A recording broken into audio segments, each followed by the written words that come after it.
content pour nous retrouver dans l'heure ça, côté que nous pourrons le considérer ensemble la leçon de l'école du sabbat. Nous allons répéter après, leçon 2, leçon d'histoire de Moïse.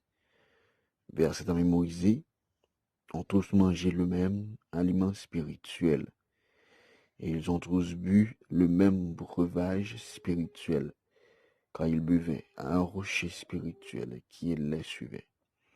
Et ce rocher était Christ. 1 Corinthiens 10, versets 3 et 4. Prions le Seigneur. Immortel roi des cieux, comment ne pas te remercier pour ton amour et ta grâce envers nous? Merci pour ce jaloux. Merci pour soyez, pour ce fait, pour ce continuer à faire dans la vie nous. Merci de faire que de mettre nous dormir, nous lever en bien, sans aucun malheur, accident, sans aucune maladie.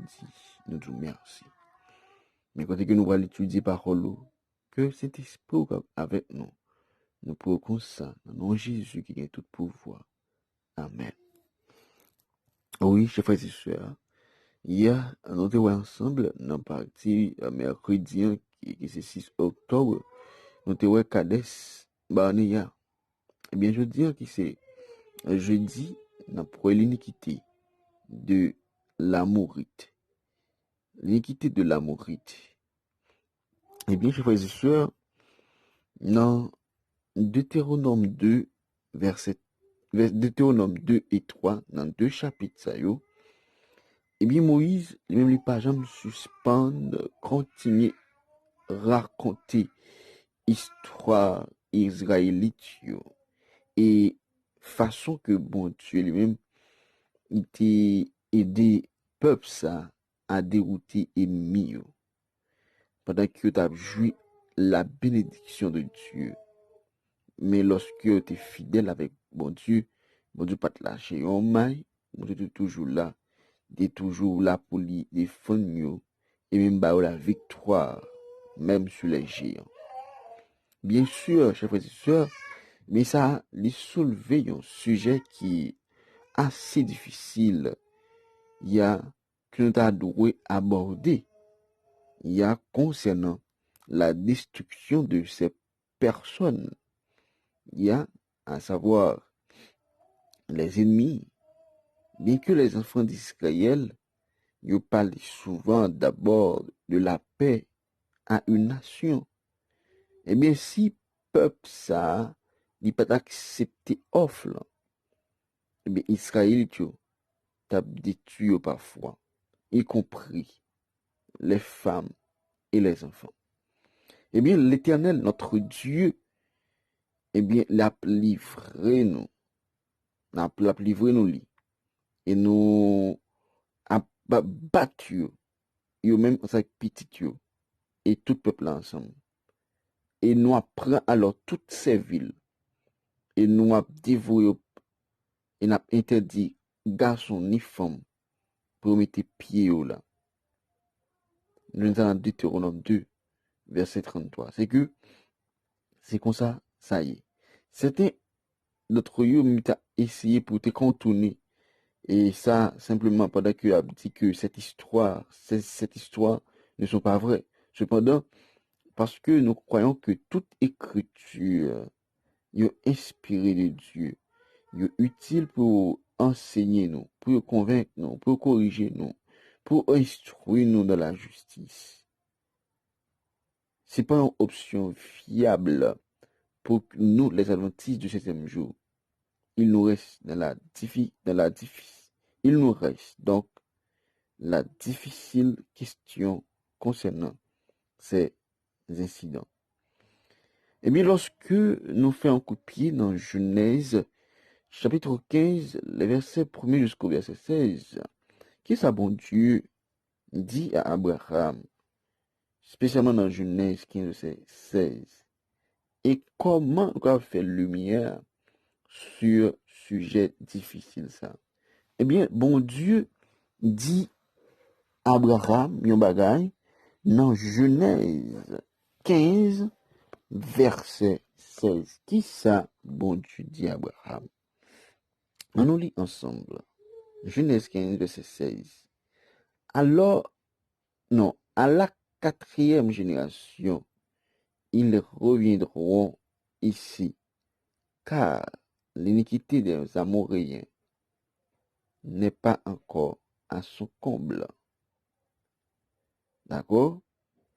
À la 4e génération, ils reviendront ici, car l'iniquité des Amoréens n'est pas encore à son comble. Ça, c'est un bagage que bon Dieu dit à Abraham. C'est un sujet qui est assez difficile. Assez difficile. Mais il n'y a pas fait aucun doute que beaucoup de ces nations païennes étaient des personnes extrêmement brutales et cruelles, à juste titre, qui ont même fait face à la colère et la punition de Dieu bien avant l'époque ça. C'est vrai. Et même si Dieu attendit patiemment qu'ils changent leur façon de faire et qu'ils ne changèrent pas, cela ne change toujours pas la dure réalité sur le meurtre de tout le monde, y compris les enfants.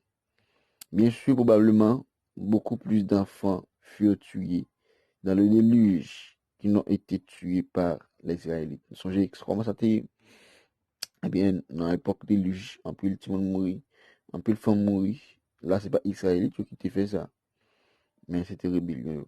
Le fait que, pour l'instant, étant donné que les informations limitées que nous avons sur le contexte complet des événements, nous avons juste besoin d'accepter cette dure réalité et la confiance dans la bonté de Dieu qui fut révélée en tant d'autres façons.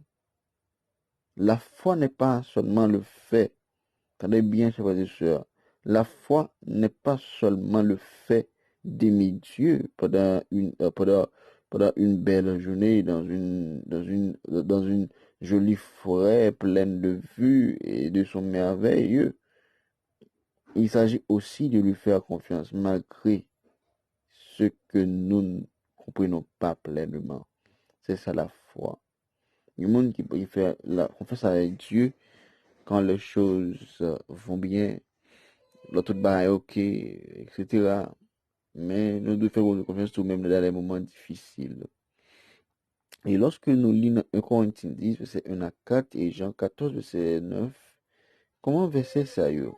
Et bien d'autres comme eux-mêmes, capables d'aider nous à apprendre, à faire confiance, à l'amour, à la justice et à la bonté de Dieu, même lorsque nous voyons les choses qui semblent être difficiles à s'harmoniser, hein, avec cette compréhension de Dieu. Il est normal, chers frères et sœurs, pour ta fond coup de pied dans Jean 14, verset 9, pour nous voir comment ça y est. Parce que il est normal pour nous faire bon Dieu confiance. Et lorsque nous faisons confiance, eh bien, nous avons juste en pile bénédiction.